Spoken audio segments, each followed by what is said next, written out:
Assalamu alaikum students. I'm here with the new chapter of C programming, and today we will start the chapter 9. In this chapter we shall introduce the basic elements of C language, which are considered as the building blocks of every C program. So the proper use of these basic elements help a lot to write effective C program. So let's start.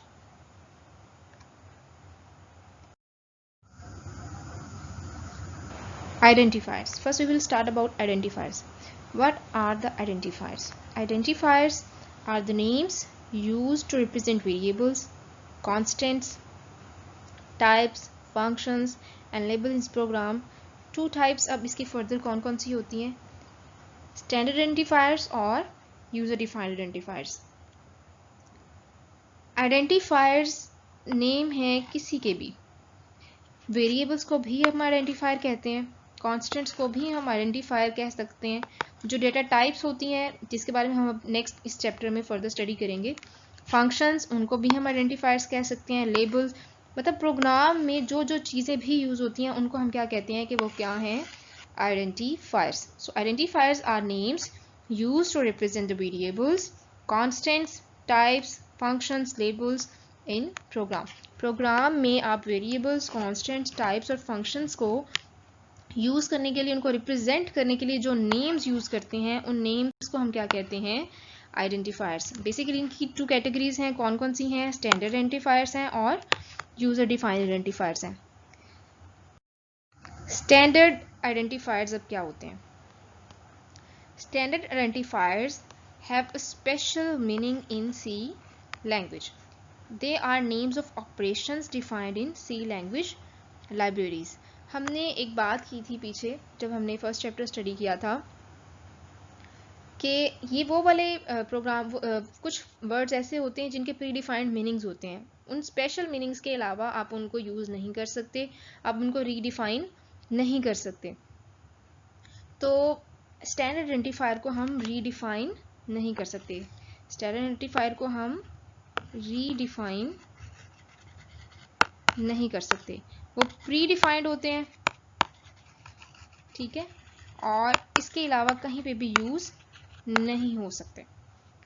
अच्छा, अब क्या है, जैसे कि हम अगर देखें printf, scanf, ये किस लिए यूज होते हैं? printf के बारे में हमने पढ़ा था, ये आउटपुट के लिए यूज होता है. scanf किस लिए यूज होता है? इनपुट पर्पस के लिए. इनके पर्पसेस डिफाइंड हैं, प्री डिफाइंड है कि ये इस पर्पस के लिए ही यूज हो सकते हैं, इनपुट आउटपुट फंक्शन के लिए.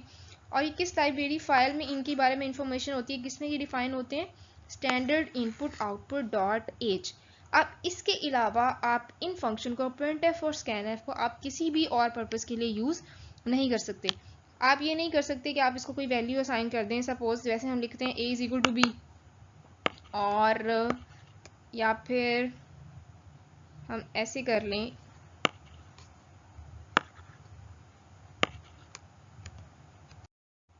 a is equal to b करते हैं, या फिर हम अगर कुछ भी कर लें, यहाँ टाइप नहीं हो रहा, a is equal to b. अब सपोज हम क्या करते हैं, हम ये कहते हैं हम printf फंक्शन लेते हैं और उसको हम इसको फंक्शन नहीं लेते, हम इसको लेते हैं वेरिएबल. क्या हम इसको कंसीडर कर लें कि ये b के इक्वल हो जाए? हम a की जगह पे इसको रिप्लेस नहीं कर सकते, क्योंकि क्या है, ये स्टैंडर्ड आइडेंटिफायर है, ये प्री डिफाइंड फंक्शन है. इसको आप रीयूज किसी भी और पर्पस के लिए उसको रीडिफाइन नहीं कर सकते, इसको इसके अलावा कहीं भी यूज नहीं किया जा सकता.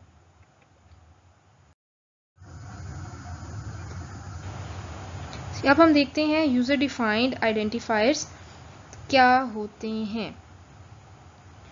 User defined identifiers basically use क्यों होते हैं? प्रोग्रामर को मेमोरी लोकेशन को एक्सेस करना होता है, ठीक है. अब उस मेमोरी लोकेशन को एक्सेस कैसे करना है, वो किसके थ्रू एक्सेस कर सकता है? यूजर डिफाइंड आइडेंटिफायर्स के थ्रू. सपोज ये आपकी मेमोरी लोकेशन है, मेमोरी की चिप है जो भी है, उसको वो लॉजिकली सेल्स में डिवाइड करता है. अब जब कभी भी आपने इसके किसी भी सेल को यूज करना है तो उसके लिए आप क्या चीज यूज करेंगे? User defined identifiers. अब इन सेल्स को आप यूज़ किस किस पर्पज़ के लिए करते हैं, प्रोग्रामर क्यों क्यों यूज़ करता है? प्रोग्रामर ने यहाँ डाटा स्टोर करना होता है, रिजल्ट स्टोर करने होते हैं, फिर उसके बाद मेमोरी को एक्सेस करता है। अब suppose a is equal to 5, आप ये वैल्यू, ये कांस्टेंट असाइन कर रहे हैं किसको, इस वेरिएबल को। अब जब आप ये मेंशन करते हैं तो क्या करेगा, ये मेमोरी लोकेशंस में से वो किसी भी सेल को ये वैल्यू असाइन कर देगा। सपोज ये वाली है, तो इस सेल का जो नेम होगा वो क्या होगा, a, और इसमें जो डाटा जाएगा वो कौन सा होगा, 5। इस वेरिएबल का डाटा होल्ड किस में होगा, इस सेल में, और उस मेमोरी लोकेशन का नेम क्या होगा, इस आइडेंटिफायर के नेम पे। तो अब ये जो लोकेशंस होते हैं, ये जो आइडेंटिफायर्स होते हैं, इनको हम क्या कहते हैं, यूजर डिफाइंड आइडेंटिफायर। अब इनको कैसे कैसे आप कर सकते हैं, सपोज ये एग्जांपल है, यूजर आइडेंटिफायर को आपने डिफाइन कैसे करना होता है। इसके साथ अगर हम इंट लिख दें which is the data type, जो कि क्या बताती है कि आपने इसमें किस टाइप का डाटा स्टोर करना है, और ये क्या है आपका वेरिएबल, क्योंकि ये मेमोरी लोकेशन को एक्सेस करने के लिए यूज होता है। वेरिएबल, कॉन्स्टेंट्स, फंक्शंस, ये सारे के सारे क्या होते हैं, आइडेंटिफायर्स। लेकिन अगर वो वेरिएबल्स सिर्फ मेमोरी को एक्सेस करने के लिए, उसमें डाटा स्टोर करने के लिए, उसमें से डाटा को रिट्रीव करने के लिए यूज़ हो, तो उसको हम क्या कहते हैं कि वो आइडेंटिफायर है। ठीक है, ये क्या है, कांस्टेंट। अच्छा, अब इंट रिजल्ट, रिजल्ट क्या है आपका, is the name of user defined identifier, और किसी भी किस्म का नंबर इसमें सेव होगा, क्योंकि इसकी डाटा टाइप क्या है, int. Int means integer. Integer क्या शो करता है कि इसमें किसी भी किस्म का नंबर स्टोर होगा किसी भी फॉर्म में। ठीक है, जिसमें डेसिमल इंटीजर नहीं होते। आपको ये बड़ी अच्छी तरह पता है, डेसिमल पॉइंट वाले जो नंबर होते हैं वो इंटीजर नहीं होते। पॉइंट के बिना वाले जितने भी नंबर्स हैं वो सारे के सारे पॉजिटिव, नेगेटिव और इंटीजर की कैटेगरी में आते हैं। और वो मेमोरी में इस किसी भी नंबर को स्टोर कर सकते हैं। हमने 5 स्टोर किया, अब वो इस मेमोरी लोकेशन को अगर उसने एक्सेस करना है तो वो किसके थ्रू करेगा, उसके नेम के through, which is result. Same बिल्कुल वैसे ही जैसे हमने ऊपर एग्जांपल में देखा था कि अगर उसने इस 5 को एक्सेस करना है तो वो किसके थ्रू एक्सेस करेगा, इस वेरिएबल नेम के थ्रू, विच इज़ a, जिसकी डाटा टाइप ही क्या थी, इंट, जिसका मतलब क्या था कि a में आप किसी भी तरह का डाटा स्टोर कर सकते हैं। स्टूडेंट्स, एक और चीज़ जो इसमें बहुत इंपॉर्टेंट है वो क्या है कि सी लैंग्वेज जो है वो केस सेंसिटिव लैंग्वेज है। केस सेंसिटिव होने का मीनिंग क्या होता है, केस सेंसिटिव होने का मीनिंग ये होता है कि आप उसमें अपर केस में लिखें, लोअर केस में लिखें, उसके मीनिंग चेंज हो जाते हैं। तो आपके जितने भी इसमें स्टैंडर्ड हैं, आपके स्टैंडर्ड आइडेंटिफायर्स हैं जो प्री डिफाइंड हैं पहले से, उन सबको आपने लोअर केस में ही लिखना है। मतलब आप ये नहीं कर सकते कि आप प्रिंट एफ को में पी कैपिटल हो गया तो इसका फंक्शन वही रहेगा, इसका फंक्शन चेंज हो जाएगा। इसका फंक्शन वही है, आउटपुट ट्रेस करने वाला, आउटपुट डिस्प्ले करने वाला। अगर आप क्या करते हैं, ये और ये इसके इस तरह से चेंज कर देते हैं तो इसमें हर एक चीज़ का मीनिंग चेंज हो जाता है। तो इसमें जितने भी कीवर्ड्स होंगे, जितने भी रिजर्व वर्ड्स हैं, जितने भी फंक्शंस हैं, जितने भी आइडेंटिफायर्स हैं, जो स्टैंडर्ड आइडेंटिफायर्स हैं, उन सबको आपने किस में लिखना है, लोअर केस में। अपर केस, लोअर केस होता है स्मॉल लेटर्स में। ठीक है, स्मॉल लेटर्स में ही आप लिखेंगे इसको, और अपर केस क्या होता है, कैपिटल लेटर्स को अपर केस कहते हैं। अच्छा, अब हम आते हैं कीवर्ड्स पे। कीवर्ड्स फिर अगेन वही चीज़, आइडेंटिफायर्स को भी हम कीवर्ड्स कह सकते हैं। Keywords are the words that have predefined meaning in C language. हमने कहा था वेरिएबल्स, कॉन्स्टेंट्स, ये सब कुछ क्या होते हैं, आइडेंटिफायर्स होते हैं। अब उसके बाद हमने कैटेगराइज किया था इसको दो उसमें पार्ट्स में, कैटेगरीज में, स्टैंडर्ड आइडेंटिफायर्स और यूजर डिफाइंड आइडेंटिफायर्स में। स्टैंडर्ड आइडेंटिफायर्स के बारे में हमने ये कहा था कि वो प्री डिफाइंड होते हैं, उनके स्पेसिफिक फंक्शंस होते हैं, इसके अलावा वो कहीं भी यूज़ नहीं हो सकते। तो इसका मतलब है जो भी स्टैंडर्ड आइडेंटिफायर्स हैं वो सारे के सारे कीवर्ड्स या फिर रिजर्व वर्ड्स हैं। These have predefined uses and cannot be used or redefined for any other purpose like standard identifiers in C language। मतलब जो यूजर डिफाइंड आइडेंटिफायर्स होते हैं वो कीवर्ड्स और रिजर्व वर्ड्स नहीं होते, लेकिन जो स्टैंडर्ड आइडेंटिफायर्स हैं वो कीवर्ड्स या फिर रिजर्व वर्ड्स होते हैं। जैसे कि जो प्रिंट एफ है ये क्या होगा आपका, कीवर्ड और रिजर्व वर्ड। इसी तरह से मेन फंक्शन था, जब आपने यूज़ किया था प्रोग्राम में, तो मेन फंक्शन क्या था, वो भी रिजर्व वर्ड था। प्रिंटर भी रिजर्व वर्ड है। जब आपने मेन यूज़ किया था, ये भी रिजर्व वर्ड है, इसके अलावा आप इसको यूज़ नहीं कर सकते। Standard input output dot h, सिर्फ इतना भी आप अलग से यूज़ नहीं कर सकते इसके साथ। इसके अलावा और हमने क्या चीज़ यूज़ की थी, इंक्लूड, हैश इंक्लूड यूज़ किया था लाइब्रेरी फाइल्स को ऐड करने के लिए। तो ये सारे के सारे क्या हैं, ये इन सब के प्री डिफाइंड मीनिंग्स हैं, ये स्टैंडर्ड आइडेंटिफायर्स हैं, और स्टैंडर्ड आइडेंटिफायर्स को हम कीवर्ड्स और रिजर्व वर्ड्स भी कहते हैं। स्टैंडर्ड आइडेंटिफायर्स को हम रिजर्व वर्ड और कीवर्ड भी कहते हैं। बहुत सारे कीवर्ड्स हैं, बहुत सारे रिजर्व वर्ड्स हैं जो आप अपनी बुक में इस चैप्टर में स्टडी करेंगे। जैसे इंट भी आपने पीछे किया था, पिछले एग्जाम्पल में हमने देखा था int a is equal to 5 किया था। तो इंट क्या है, हम ये नहीं कर सकते that int is equal to 5, int is equal to 5, आप ये नहीं कर सकते। क्यों नहीं कर सकते, क्योंकि ये प्री डिफाइंड इसका मीनिंग है, ये कीवर्ड और रिजर्व वर्ड है, आप इसको यूजर डिफाइंड आइडेंटिफायर के तौर पर यूज नहीं कर सकते। देखते हैं कि वेरिएबल्स क्या होते हैं। Variables are the named memory cells used to store input or results of any operation. किसी भी तरह के ऑपरेशन की इनपुट को स्टोर करने के लिए और उसके बाद उसकी आउटपुट को स्टोर करने के लिए हम क्या चीज़ यूज़ करते हैं, वेरिएबल्स। अब उन वेरिएबल्स में क्या क्या कुछ होता है और कैसे उसकी फंक्शनिंग होती है, हमने माइनर सा उसका पीछे भी देखा है, लेकिन हम इसका यहाँ भी उसको इसकी एग्जांपल देखते हैं। जैसे कि अगर हम ये यूज़ करते हैं int variable is equal to 12, और ये आपकी मेमोरी की डिवीजन हुई है और इसमें मल्टीपल सेल्स हैं, ये आपकी मेमोरी है। अब जब आपने int variable var is equal to 12 लिखा, तो उसको मेमोरी में कौन सा सेल रिजर्व किया गया उसके लिए, 12, ये वाला 0002 0002 4 डिजिट के ही होते हैं, उसके बाद वो चेंज हो जाएंगे। अच्छा, अब ये क्या होगी डाटा टाइप, कि इसमें किस टाइप का डाटा स्टोर होगा, और ये क्या चीज़ होती है, वेरिएबल नेम, ठीक है। और ये क्या होगा नेक्स्ट 12, ये क्या है, ये उसकी वैल्यू है जो वो होल्ड करेगा कांस्टेंट, ये उसका कंटेंट है।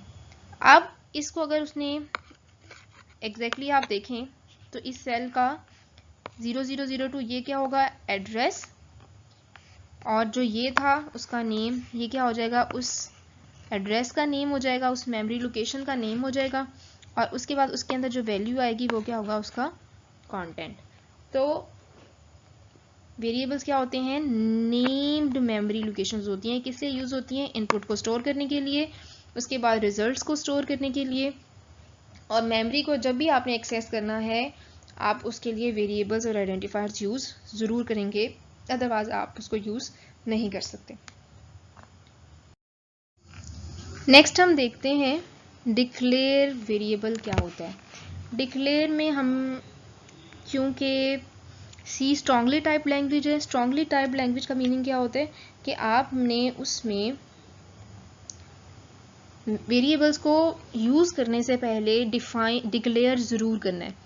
अगर आप उन वेरिएबल्स को डिक्लेयर नहीं करते हैं तो कंपाइलर क्या करेगा, एक एरर रिपोर्ट कर देगा कि आपका वेरिएबल डिक्लेयर नहीं है और आपका प्रोग्राम रन नहीं होगा। कब तक नहीं होगा, जब तक आप उसको डिक्लेयर नहीं करते। अब डिक्लेयर करना होता क्या है, डिक्लेयर करना होता है कि आप उसकी टाइप स्पेसिफाई करेंगे। टाइप स्पेसिफाई करने का मतलब ये होता है कि आपने इसकी डेटा टाइप बतानी है। डेटा टाइप अब क्या चीज़ स्पेसिफाई करती है कि आप इसमें किस टाइप की इंफॉर्मेशन को वो वेरिएबल होल्ड करेगा,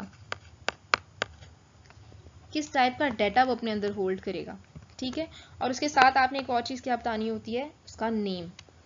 सिंटेक्स क्या है, सबसे पहले आपने डेटा टाइप बतानी है और उसके बाद आपने क्या चीज़ बतानी है, वेरिएबल नेम। अब एग्जाम्पल इसकी एक देखते हैं। जैसे यहाँ क्या दिया हुआ है, इंट ABC। तो इंट, ये जो इंट आपने शुरू में दिया ये क्या है, डाटा टाइप, ये इंटीजर्स के लिए यूज़ होती है। इंटीजर्स क्या होते हैं, पॉजिटिव नेगेटिव नंबर्स जिसमें डेसिमल पॉइंट इंक्लूड नहीं होता। और ABC क्या है, कोई भी रैंडम आपने वेरिएबल नेम ले लिया। इसी तरह से डबल ये भी डाटा टाइप है, सी लैंग्वेज में आप यूज़ करेंगे। इंट है, फ्लोट है, डबल, लॉन्ग डबल, इस टाइप की बहुत सारी डाटा टाइप्स हैं जो आप सी लैंग्वेज में यूज़ करेंगे। तो अभी उनके बारे में हम डिटेल नेक्स्ट अपकमिंग आर्टिकल्स में देखेंगे, अपकमिंग लेक्चर्स में।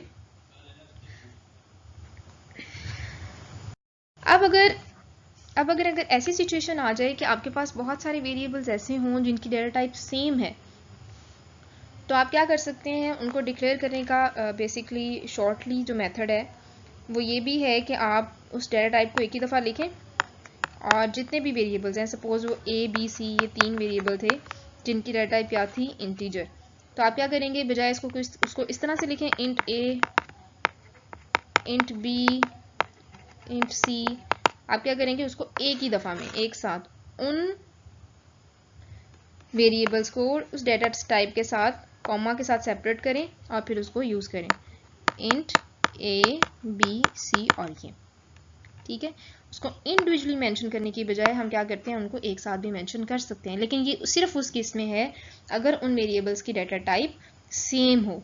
अगर सेम नहीं है तो आपको उनको इंडिविजुअली ही डिक्लेयर करना पड़ेगा।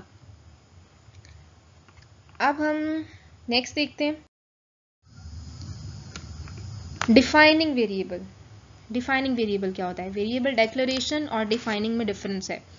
वेरिएबल डेक्लेरेशन में हमने क्या किया था, डिक्लेयर करने में हम कंपाइलर को वेरिएबल का नाम बताते हैं। हमने क्या किया था, इंट ए बी सी, कुछ इस तरह से हमने उसको यूज़ किया था। अब हमने इसमें क्या क्या चीज़ बताई थी, इस डिफाइन करने में, डिक्लेयर करने में हमने डाटा टाइप बताई थी और उसके साथ साथ क्या बताया था, variable name. Data type specify करती है कि आपने इसमें किस टाइप की इन्फॉर्मेशन होल्ड करनी है। ये इंट डाटा टाइप है तो ये उसको ये गाइड करेगी कंपाइलर को कि इसमें जो वैल्यूज़ आएंगी वो सिर्फ इंटीजर्स होंगी, पॉजिटिव नेगेटिव नंबर्स होंगे, इसके अलावा कुछ नहीं होगा। और उस हिसाब से डाटा टाइप के अकॉर्डिंग वो मेमोरी में कितनी लोकेशन उसको देनी है, मेमोरी कैपेसिटी उसकी रिक्वायरमेंट कितनी है, वो सब कुछ किस पे डिपेंड करता है, डाटा टाइप पे। अच्छा, अब डिफाइन करने में हम क्या करते हैं, डिफाइन करने में हमेशा defining a variable means allocated a memory to a variable and this operation is doing automatically in C language। हम क्या करते हैं, ये प्रोसेस ऑटोमेटिकली क्या हो जाता है, सी में हो जाता है। कहता है variable declaration does not set aside memory locations for the data to be stored. Some time वो ये भी होता है कि उसके लिए वो मेमोरी लोकेशन को बिल्कुल प्रिजर्व करके नहीं रखती है, वो सिर्फ क्या करती है, इन्फॉर्म करती है कंपाइलर को कि वेरिएबल नेम है और ये डाटा टाइप है। जबकि डेफिनेशन में हम क्या करते हैं, जैसे ही हम डिफाइन करते हैं उसको, वो फ़ौरन ही उसकी मेमोरी में लोकेशन को रिजर्व कर देता है और सी लैंग्वेज में ये ऑटोमेटिकली होता है। आप ना सिर्फ उसको डिक्लेयर करते हैं बल्कि क्या करते हैं, डिफाइन भी करते हैं, दोनों केसेस में, मतलब दोनों सिचुएशन सेम है। इसका मतलब ये नहीं है कि आप डिक्लेरेशन को या डेफिनेशन को सेपरेट नहीं कर सकते। सी इतनी पावरफुल लैंग्वेज है कि आपकी ऑटोमेटिकली वो उसकी मेमोरी लोकेशन उसको एलोकेट कर देता है।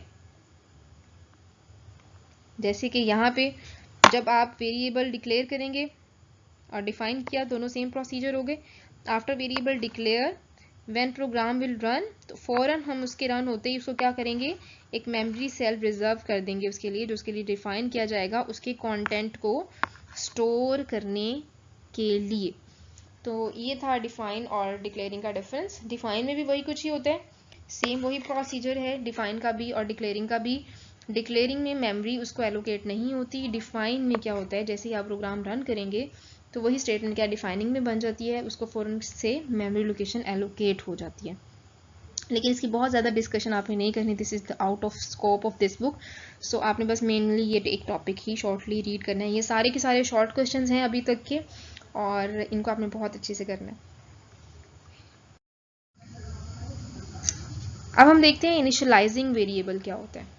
इनिशियलाइजिंग वेरिएबल ये होता है अगर आप किसी वेरिएबल को उसकी डिक्लेरेशन के टाइम पे, उसको डिक्लेयर करने के टाइम पे वैल्यू भी असाइन कर दें तो उसको हम क्या कहते हैं, initialising a variable. Assigning a value two variable at the time of declaration. जैसे कि हम क्या करेंगे इसमें, हमने क्या किया यहाँ पे, इंट काउंट, इसमें हमने क्या किया, वेरिएबल डिक्लेरेशन भी हो रही है, वेरिएबल डिफाइन भी हो रहा है। डिक्लेरेशन में मेमोरी लोकेशन एलोकेट नहीं होती, डिफाइनिंग में फ़ौरन ही उसको मेमोरी एलोकेट कर दी जाती है, कंपाइलर उसको मेमोरी एलोकेट कर देते हैं। तो अब मेमोरी में जब तक डाटा नहीं होगा, वो स्पेस में जिसको आपने मेमोरी, सपोज उसको ये सेल दे दी है, अब ये सेल में जब तक डाटा नहीं होगा तो उसकी लोकेशन जो होगी वो तो मीनिंगलेस होगी ना, उसका कोई मकसद ही नहीं है। तो ऐसी सिचुएशन में क्या होती है, वो गार्बेज डाटा आ जाएगा उसमें, जो पहले से मेमोरी यूज़ होती है बहुत सारे पर्पसेस के लिए, तो हो सकता है उसमें गार्बेज डाटा आ जाए। तो ऐसी सिचुएशन में क्या करते हैं, हम उसको डिक्लेयर करने के साथ साथ वैल्यू भी असाइन कर देते हैं। अब वैल्यू कैसे असाइन करेंगे, ये यहाँ आपने क्या किया है, वेरिएबल को इनिशियलाइज किया है, वेरिएबल को वैल्यू असाइन कर दी है। इसको हम क्या कहते हैं, आपने वेरिएबल को वैल्यू असाइन कर दी, इनिशियलाइज कर दी है। अब अगर इस तरह से हो कि आप उसको डेटा टाइप भी दे रहे हैं, वेरिएबल नेम भी मेंशन करें और वैल्यू भी असाइन करें, तीनों चीज़ें, डेटा टाइप भी, उसका नेम भी और उसकी वैल्यू भी, तो इसको हम क्या कहेंगे कि आपने वेरिएबल को डिक्लेयर भी कर दिया, आपने उसको डिफाइन भी किया है और आपने साथ ही उसको क्या किया है, इनिशियलाइज भी कर दिया है। क्लियर स्टूडेंट्स, आज के लिए इतना काफ़ी है। नेक्स्ट हम जो रूल्स हैं वेरिएबल्स के, कॉन्स्टेंट्स, डेटा टाइप्स, ये सब के सब इंशाल्लाह हम नेक्स्ट लेक्चर में स्टडी करेंगे। इन टॉपिक्स को बहुत अच्छी तरह से करें। सी लैंग्वेज के चैप्टर्स को अगर आप सीक्वेंस वाइज और बहुत ही अच्छी तरह से, सेकंड चैप्टर की अंडरस्टैंडिंग आपको हो जाएगी तो आपके लिए प्रोग्रामिंग बहुत आसान होगी, क्योंकि ये बेसिक कॉन्सेप्ट्स हैं। अगर आपके ये बेसिक कॉन्सेप्ट्स क्लियर नहीं होंगे तो आप प्रोग्राम की कोडिंग नहीं कर सकते। ठीक है, तो आप कोई भी प्रॉब्लम हो तो आप मेरे से डिस्कस कर सकते हैं। अल्लाह हाफिज़।